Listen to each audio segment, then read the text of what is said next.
Now, no end of World War II can be complete without talking about the beginning of the Cold War, which starts almost immediately. And it's kind of chaotic. We went through this world thing, millions of lives lost, and genocide, and all these other things, and we're already picking another fight. So, in 1945, this is before the war is over again, we have the Yalta Conference. Now, who is that? Yalta, the big three, remember, Soviet Union, United States, and England. So Churchill, FDR is still at this point, and Stalin. Now, what are they discussing here? Yalta was between the big three. We're trying to decide what type of governments are going to be there for the former Nazi Empire. Roosevelt wanted the USSR to enter the Pacific Pact with allies, and again, this is really about Germany and the idea of self-determination. Now, they did discuss a peacekeeping organization similar to the failed League of Nations to prevent a world war from occurring, and this has been successful, whereas the League of Nations was not. It is called the United Nations. Now, the Senate signed off on the United Nations really quickly. It's actually headquartered here in the United States. They meet in New York City a ton. Tons of crazy things happen here. Famously, in the mid-2000s, President Hugo Chavez of Venezuela threw his shoe at President Bush and called him the devil. And there's all kinds of craziness when they have the United Nations meeting. Now, again, the United Nations are to promote the two key concepts lost in the League of Nations, and that is self-determination. You let people and ethnicities decide what type of government they're going to have for their country, and collective security, prevent any type of world war, etc., by uniting together in these collective groups.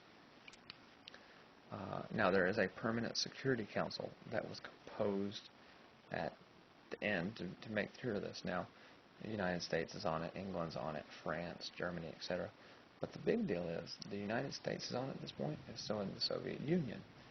Now, why is that such a big deal? Capitalism and communism do not mesh. They don't send each other Christmas cards. They don't go to each other's baby showers. They don't like each other, okay?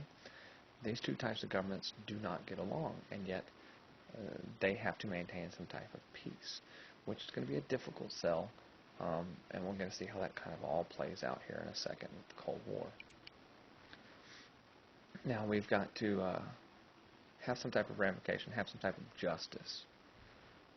And so we have the Nuremberg trials, where they're going to put the former Nazis on trial for their crimes against humanity, particularly genocide or anybody who had any part in the Holocaust. Like I said, many of them did escape. The big guy was Hermann Goering, who was in charge of the Luftwaffe. And there's actually really cool stories behind that I really can't get into. There was also a military tribunal held in the Far East, meaning Japan, and this was to try the people for the Bataan Death March, as well as Pearl Harbor. Now, there's one man in Japan we never put on trial, and that is the Emperor. Because if we kill the Emperor, who's seen as almost a god in that culture, we would have gotten back into a war. So we left the Emperor alone. We punished a lot of other people. We felt responsible for these two things. Okay? Now, as I said, the big phrase we use nowadays is crimes against humanity.